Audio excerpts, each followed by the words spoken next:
So division has always been around since the existence of mankind. So division is something that humanity has had to deal with since we got here. So since the creation of mankind up until now, you could say that division has actually gotten worse, right? Now, I was reading, some statistics on statista.gov, and it said that crime in America isn't as bad as it used to be in the 90s. Now, I completely disagree, and I was born in 1999, so I didn't technically grow up in the 90s to be aware of what crime was all throughout the United States. I am aware that members of a certain demographic do perpetuate and commit the most crimes in this country, as well as other members of all other ethnic groups, not only within this country, but all other countries in this entire world. Division takes many different forms. You can be divided by race, your ethnicity. You can be divided by beliefs and ideology, resources. You can be divided by religion and spiritual beliefs. You can be divided by all sorts of reasons why, and all kinds of people have sown dissension throughout human history and even today. People who have immense power and influence in this country, that be a political figure, it can be your favorite artist, it can be your favorite commentator on YouTube, or it can be your everyday man and woman, or however you choose to identify. But many people in this world have sowed dissension and have also been a witness to dissension being sowed, and unfortunately have also been the victim of dissension being sowed amongst groups, organizations, congregations, belief systems, universities, a person's home. This is just something that always happens. And you all know that me being one who preaches about the dark kingdom, teaches you all many different things about Satan's kingdom, I wouldn't be who I am, and I wouldn't be doing what it is that I'm supposed to do if I don't tell you that he is the one who is the master at being able to orchestrate division in its rawest form, and to be able to sow that into mankind, into this world efficiently and effectively. And he does it the most, and he does it the best. And I'm not saying that that's a good thing, because although this is somebody who I serve, that doesn't mean that I can't objectively look at what is going on and not, disagree, right? And usually, whoever it is that you serve, or whoever it is that you've made yourself subordinate to, you're not really too quick to disagree, but nobody respects a suck up. And I'm sure you all can understand that. So you're getting ready to watch a video about me talking about division. And I also wanted to touch on one more thing. A lot of people in this world, when they discuss any supernatural being, they say, well, can you prove that this being exists? And then somebody likes to come back with well, can you prove that they don't exist?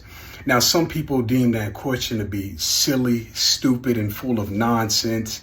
And some people, they don't really know how to prove a negative. And a negative can be proven. It is challenging. And I'm going to get into that. It involves logical deduction. It does involve that, as well as other things as well. So I'm going to get into that. But a lot of people, they love to respond with, can you prove something does exist?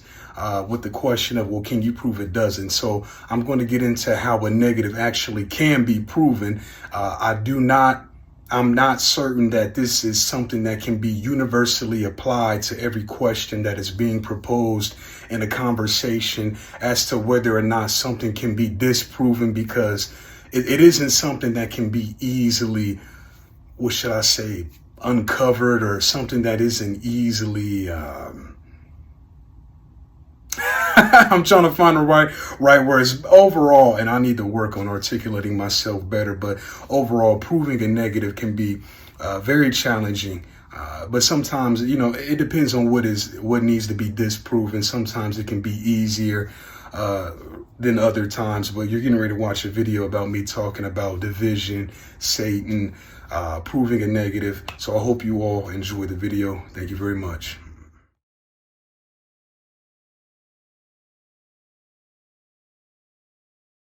As I had previously addressed in my introduction to this video, proving a negative statement isn't usually done easily. I've learned that human beings love to ask this question during a debate when they cannot provide incontrovertible evidence that what they claim is real is indeed real. It's either that or they simply aren't well equipped enough to know what to say during a debate about that specific topic to provide evidence and give satisfactory explanations without merely asking the other party to, quote, prove that what I say isn't true or isn't real. I'd also like to add that when discussing topics where the subject is deemed to be theoretical and abstract, providing tangible physical proof that can be seen, touched, and closely analyzed is usually impossible. You must understand that spiritual topics cannot be fully understood by the secular mind.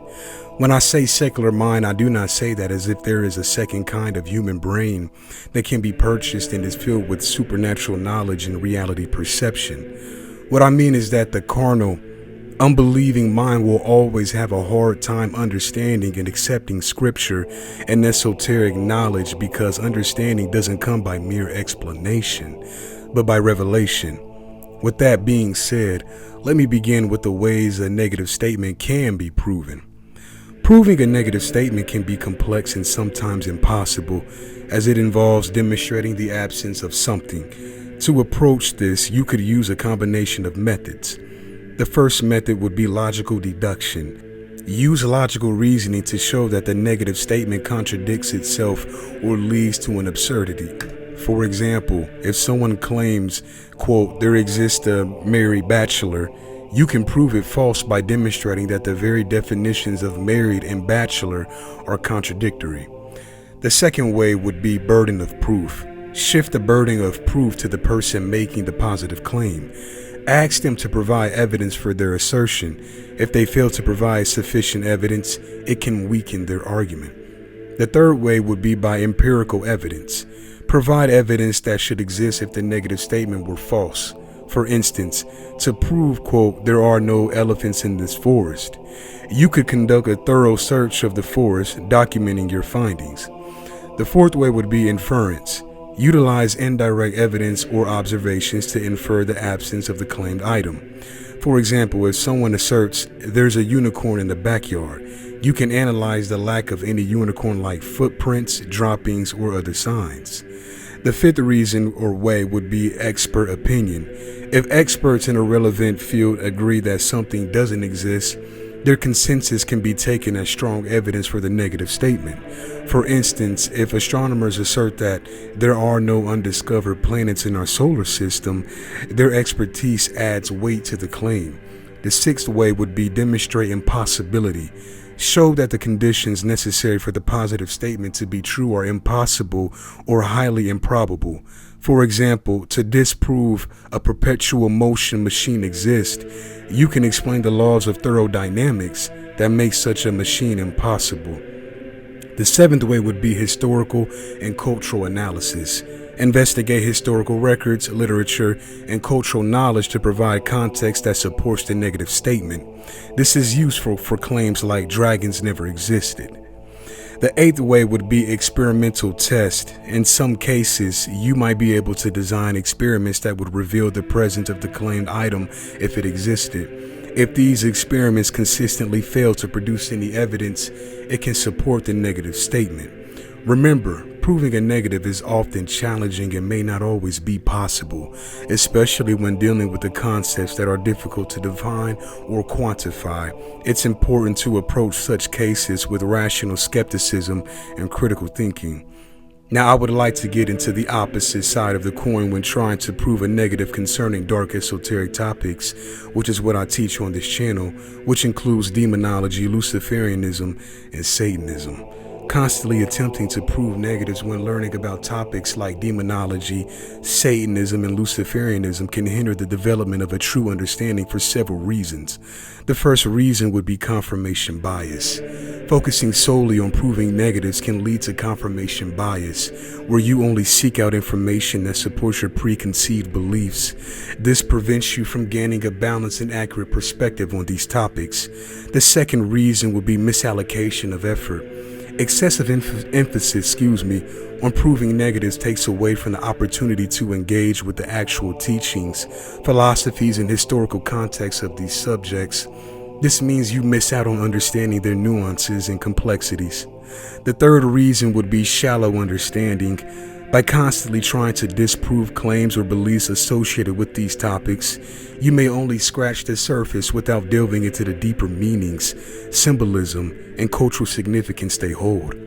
The fourth reason would be ignored context. Demonology, Satanism, and Luciferianism often have cultural, historical, and symbolic contexts that go beyond surface-level interpretations. Focusing on proving negatives can cause you to overlook these contexts, resulting in a shallow misunderstanding. The fifth reason would be misinterpretation of beliefs. These topics involve diverse beliefs and practices, which might not always align with popular misconceptions. If you're fixated on disproving stereotypes rather than understanding the actual beliefs, you risk misrepresenting them. The sixth reason would be closed-mindedness. An exclusive focus on proving negatives can lead to a closed-minded attitude, preventing you from engaging in open dialogue and critical thinking about the complexities of these belief systems. The seventh reason would be missed learning opportunities. Each belief system has its own set of ideas, histories, and philosophies that can provide valuable insights into human culture, psychology, and spirituality. Focusing solely on proving negatives prevents you from gaining these insights. The eighth reason would be strained relationships.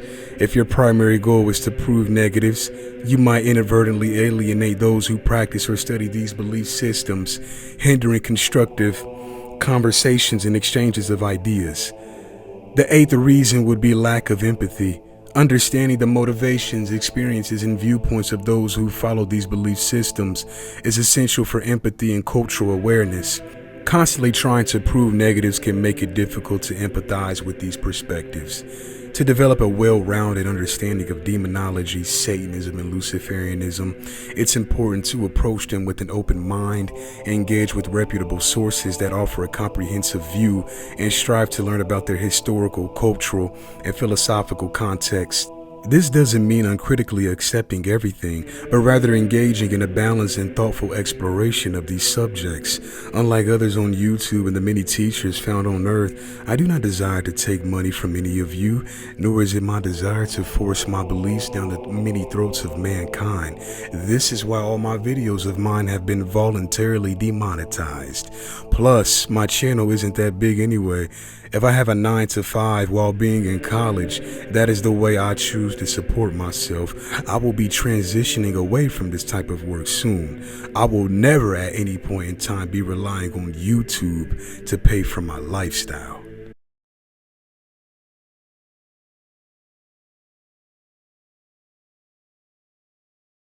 When looking to understand how division can occur, it's important to be aware of tactics that manipulate emotions, spread misinformation, exploit societal differences, and amplify existing grievances.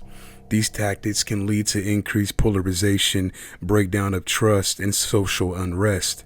Here are some examples of tactics that can contribute to sowing division. The first tactic would be misinformation and fake news. Deliberately spreading false information or fabricated stories can exploit people's beliefs and values, leading to confusion and mistrust among different groups. The second tactic would be echo chambers. Online platforms can create echo chambers where people are exposed only to information that aligns with their existing views, reinforcing their beliefs and isolating them from differing perspectives. The third tactic would be polarizing rhetoric. Using extreme language and framing issues as us versus them can deepen divides and fuel animosity between different groups with opposing viewpoints. The fourth tactic would be exploiting identity. Manipulating people's identities such as their ethnicity, religion, or nationality can be used to create tension and hostility by emphasizing perceived differences. The fifth tactic would be selective reporting. Highlighting only certain aspects of an issue while ignoring others can create a skewed perception of reality, leading to biased opinions. The sixth tactic would be out of context content. Taking statements or actions out of context can distort their meaning and provoke emotional reactions, contributing to misunderstandings and conflict. The seventh tactic would be trolling and harassment. Engaging in online harassment and trolling can provoke anger and resentment, creating a hostile environment that it discourages productive discussions. The 8th tactic would be conspiracy theories. Promoting baseless conspiracy theories can lead to mistrust in authoritative sources and foster division between those who believe and those who don't. The 9th tactic would be manipulating emotions. Using emotionally charged language, imagery, or stories to evoke strong reactions can distract from rational discussion and amplify anger and fear. The 10th tactic would be disinformation campaigns. Coordinated efforts to spread false information across multiple channels can create confusion and make it difficult for people to discern the truth. The 11th tactic would be creating false dichotomies. Framing issues as if there are only two extreme sides can ignore the complexity of real-world problems and stifle nuanced discussions. The 12th tactic would be selective editing. Editing videos or quotes to present a distorted version of events can mislead people and contribute to distrust in media. The 13th tactic would be cyberbullying. Online harassment and personal attacks can intimidate individuals into silence, hindering open conversations and free expression. The 14th tactic would be cultivating extremism. Encouraging extreme ideologies and radicalization can lead to the formation of fringe groups that reject compromise and peaceful coexistence. The 15th tactic would be hijacking social movements. Exploiting legitimate social causes for personal or political gain can undermine the credibility of genuine movements and lead to infighting. The 16th tactic would be us versus them narratives. Portraying one group as a threat to another can heighten tensions and lead to the dehumanization of individuals from that group. The 17th tactic would be foreign interference. Outside actors can exploit existing divisions in society to further their interests, exacerbating internal conflicts. The consequences of these tactics can result in fractured communities, decreased social cohesion, and damaged democratic processes. Toxicity stemming from division can lead to societal instability, reduce willingness to collaborate, and weaken resilience against external threats. In extreme cases, sustained division can even contribute to long-term social and political instability. To counter these effects, fostering understanding, encouraging critical thinking, and promoting respectful discourse are vital. Now the question I then ask myself is, what can these types of divides turn into? What do these types of situations result in? Divides fueled by divisive tactics can evolve into various harmful outcomes in situations including: number 1, social unrest. Increased polarization and hostility can lead to protests, demonstrations, and even violent clashes between different groups within society. The second is erosion of trust. Distrust in institutions, media, and even fellow citizens can grow, making it difficult for people to find common ground or collaborate. The third reason would be political instability. Divisions can weaken political systems, hinder effective governance, and create an environment rife for populism and extremist ideologies. The fourth way would be decreased social cohesion. Communities become fragmented, making it challenging to build shared values and maintain a sense of unity. The fifth reason would be echo chambers. People become isolated within their information bubbles, reinforcing their existing beliefs and shutting out opposing perspectives. The sixth reason would be reduced empathy. The dehumanization of those on the other side can lead to decreased empathy and understanding, making conflict resolution harder. The seventh reason would be violence and conflict. In extreme cases, divisions can escalate into violence, civil unrest, or even civil war, tearing societies apart. The eighth reason would be economic consequences. Social instability can deter investments, disrupt economic activity, and hinder overall development. The ninth reason would be censorship and suppression. Efforts to silence opposing voices can arise as a response to the perceived threat posed by the other side. The 10th reason would be undermine democracy. Divisive tactics can erode democratic norms, making it challenging to have informed, constructive debates and rational policy discussions. The 11th reason would be loss of national unity. Divisions can strain the bonds that hold nations together, potentially leading to separatist movements or the dissolution of states. The 12th reason would be isolationism. Divisive rhetoric can foster a mindset of isolationism, causing nations to withdraw from international cooperation and alliances. The 13th reason would be brain drain. Divisions can lead to the migration of educated and skilled individuals seeking environments that are more tolerant and inclusive. The 14th reason would be cultural and religious tensions. Divisive tactics can exacerbate tensions between different cultural or religious groups, leading to discrimination, harassment, and intolerance. The 15th reason would be long-term social fragmentation. Divisions can create deep-rooted societal cleavages that persist for generations, making reconciliation and unity more challenging. The 16th reason would be loss of international standing. Divided nations may find it difficult to present a cohesive image internationally, potentially weakening their influence and diplomatic power. The 17th reason would be deterioration of education. Educational institutions can be affected as divisive ideologies may infiltrate curricula, limiting the critical thinking and diversity of thought. The 18th reason will be distractive focus. Societal divisions can divert attention away from addressing pressing issues such as environmental concerns, healthcare, and economic inequality. The 19th reason would be diminished social progress. When communities are divided, it becomes harder to cooperate on initiatives that require collective efforts, hindering overall progress. The 20th reason would be generational impact. Divisions can shape the perspectives and attitudes of younger generations, perpetuating conflicts and challenges for years to come. The 21st reason would be loss of civic engagement. Prolonged divisions can lead to apathy and disillusionment among citizens, reducing their willingness to participate in civic activities. The 22nd reason would be weakened social fabric. Divisive tactics can tear at the fabric of society, eroding the sense of shared identity and common purpose. The 23rd reason would be deterioration of rule of law.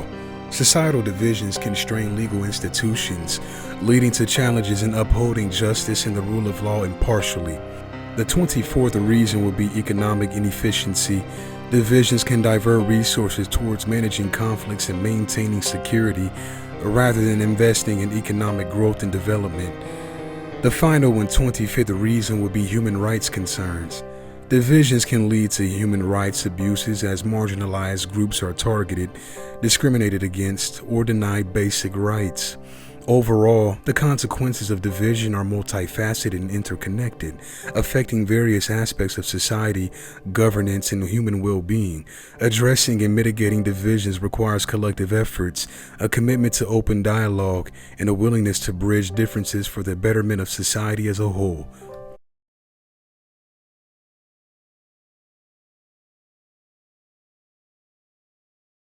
The idea of using division to one's advantage aligns with the notion of promoting chaos, discord, and moral decay. Here's a satanic perspective on how Satan exploits division. The number one way he exploits division would be amplifying negative emotions. Satan can exacerbate negative emotions such as anger, hatred, and fear, encouraging individuals to focus on their differences and grievances rather than seeking common ground. The second way he exploits division would be fostering mistrust. Satan may work to undermine trust in authority figures, institutions, and even in one another, making it harder for people to collaborate or find reliable information. The third way Satan exploits division would be by way of inflaming ideological differences.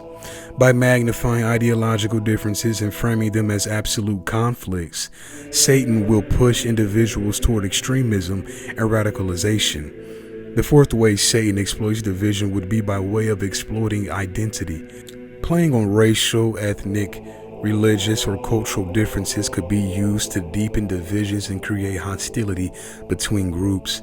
The fifth way Satan exploits division would be by way of sowing doubt and deception. Spreading misinformation and conspiracy theories could lead people to doubt reality, making rational dialogue and consensus building more challenging. The sixth way Satan would exploit division would be by way of subverting moral compass.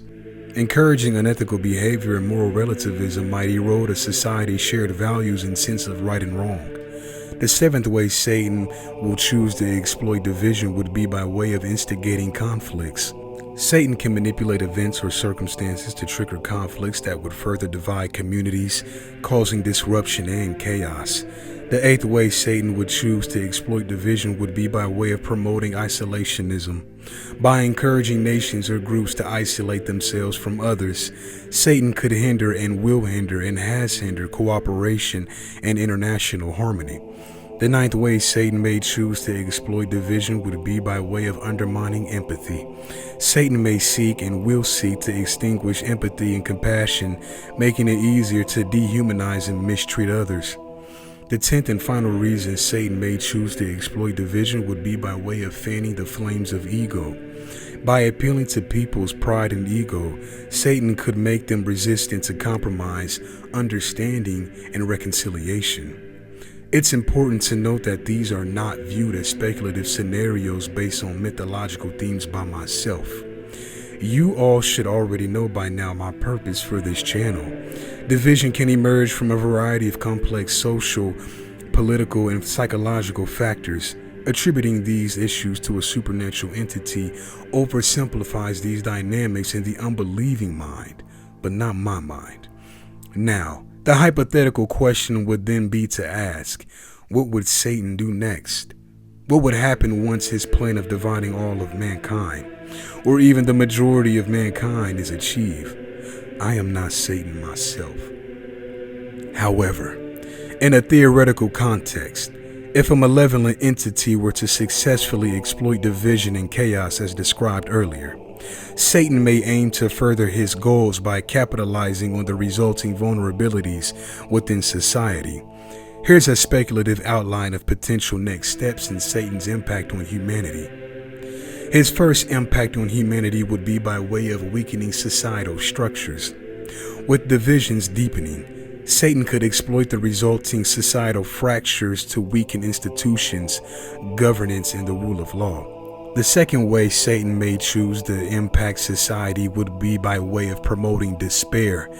Exploiting the sense of hopelessness and chaos, the entity might encourage feelings of despair and resignation, Satan then furthering the eroding people's will to resist negative influences. The third way Satan may choose to impact society would be by way of fostering dependency. Satan could manipulate situations to make people feel reliant on its guidance, his guidance, offering apparent solutions to the problem he helped create. The fourth way Satan may choose to impact society would be by way of manipulating power dynamics.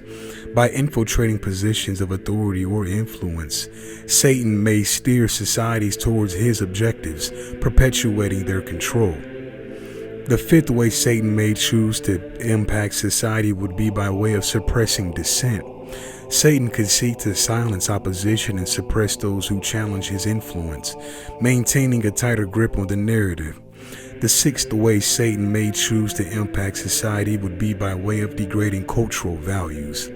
Undermining cultural and moral values could lead to a society more receptive to harmful behaviors and ideologies that align with his agenda.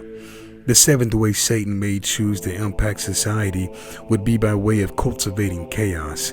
Continued chaos could serve to divert attention from his actions and intentions, making it difficult for people to unite against him. The eighth way Satan may choose to impact society would be by way of exploiting technological advancements. Satan may choose to manipulate advanced technologies to further his goals, including surveillance, misinformation, dissemination, and control of information. The ninth way Satan may choose to impact society would be by way of creating parallel realities. By distorting perceptions of reality, Satan could create alternative narratives that serve its interests, making it challenging for people to discern truth from fiction. The 10th and final way Satan may choose to impact society would be by way of subjugation and servitude. Ultimately, he himself, Satan, seeks to establish dominance over humanity, fostering a subservient population that aligns with his malevolent intentions.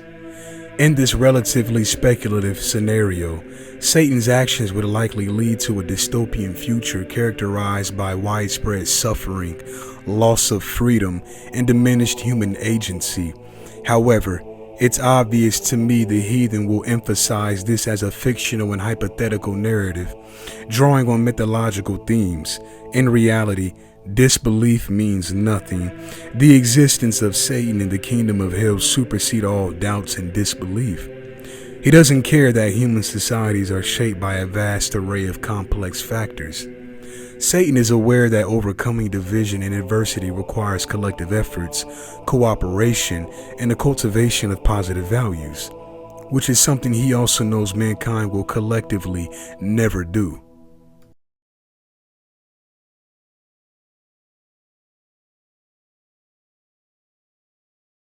Fearlessness is the trait zero of mankind possesses. Some of you are more on one end of the spectrum than the other, but no human is without fear. If you feel fear for even a nanosecond, then you're not fearless, as fear was still present. Just because you're not crying or not showing any emotion doesn't mean you're not internally scared. On the other hand, many of you are simply still too weak-minded. That's why you always respond to trolls and others on social media who can bait you into a profanity-filled argument. You let your emotions get the best of you, as well as other doggish slander that pours out of the filthy mouths of many others of mankind.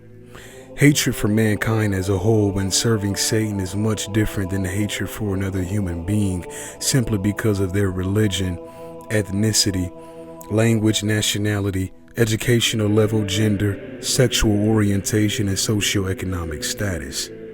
Opposing ideologies, along with feelings of false and moral superiority, would lead many of you to take up arms against another of mankind. Little did you know, it is the foolish human who rushes to anger and violence. It is the prudent human being who chooses to overlook an insult and takes the assertive route. Mankind, you won't believe how many times I've seen fools on the internet and in real life take the bait of being sucked into bitter dispute because another of mankind made a flagrant remark about a sensitive or even minor topic. Mankind can fall into the pit of division for a variety of complex reasons, often stemming from psychological, social, and historical factors. Some of these reasons include reason number 1. Cognitive biases. Humans have inherent cognitive biases that can make it easier to perceive information that confirms their existing beliefs, leading to echo chambers and reinforcing divisions. The second reason would be fear and uncertainty. In times of uncertainty or crisis, people may seek safety and stability within their groups, leading to the demonization of outsiders and increased division. The third reason would be group identity. Strong identification with a particular group can create a sense of us versus them, making it easier to view others as enemies rather than as potential allies. The fourth reason would be confirmation bias. People tend to seek out information that confirms their pre-existing beliefs, which can reinforce divisive narratives and prevent them from considering other perspectives. The fifth reason would be social media and echo chambers. Online platforms can exacerbate divisions by creating echo chambers where individuals are exposed only to content that aligns with their views. The sixth reason would be emotional manipulation. Divisive rhetoric that triggers strong emotions like anger or fear can lead to impulsive reactions that drive people further apart. The seventh reason would be polarization for political gain.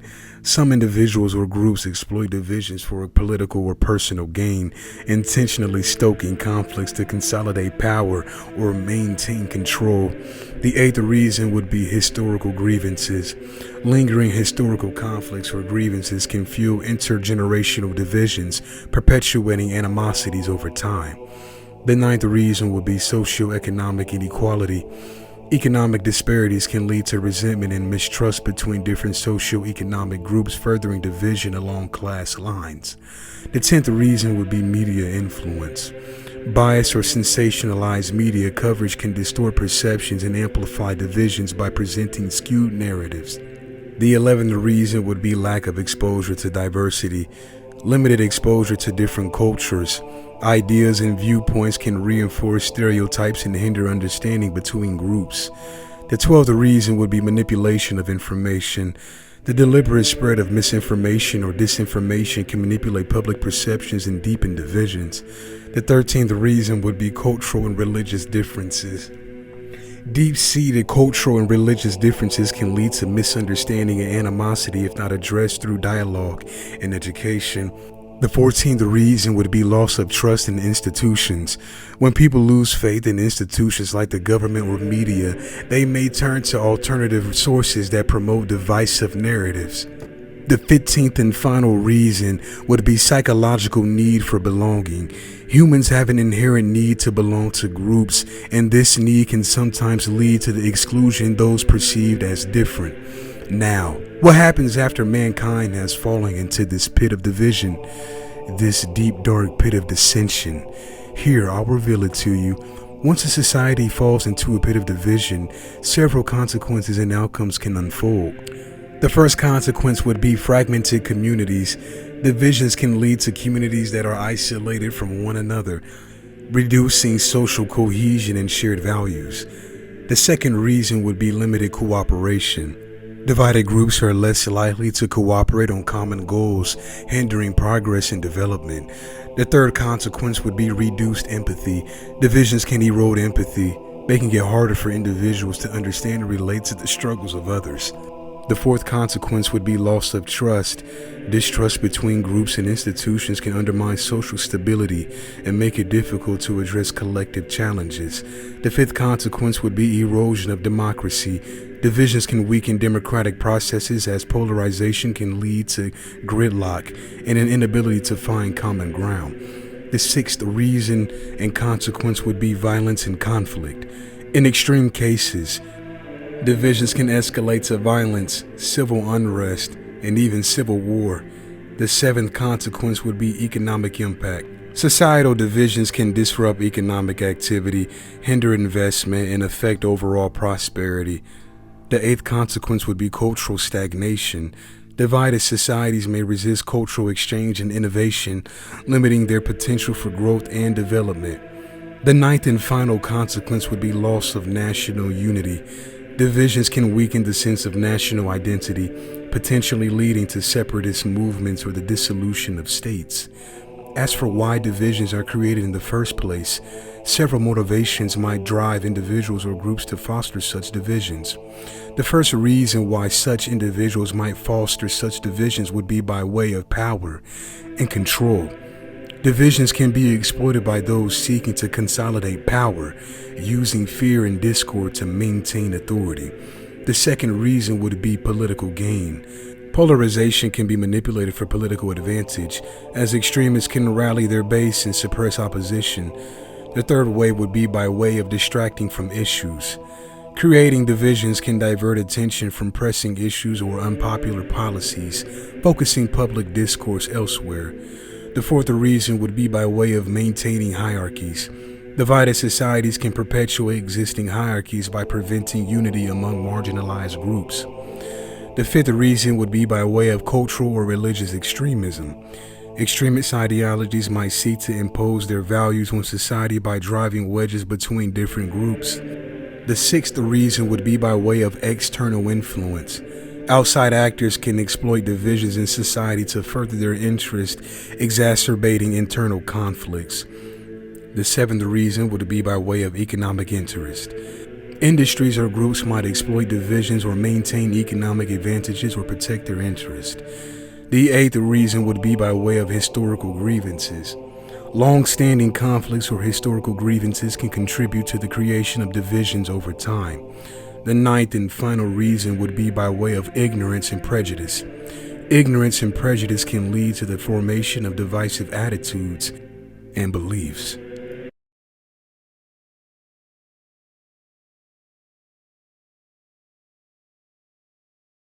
Society will advance. It has already been written, has already been prophesied, as well as knowledge that will continue to increase. But the rise of Satan is also another event that is inevitable. The war is ongoing. The war will continue to increase in intensity. Sitting back comfortably And not having to worry about persecution because of your faith in Jesus Christ will still be enjoyed for a time. When Satan arises on earth, that peace will be taken from the earth.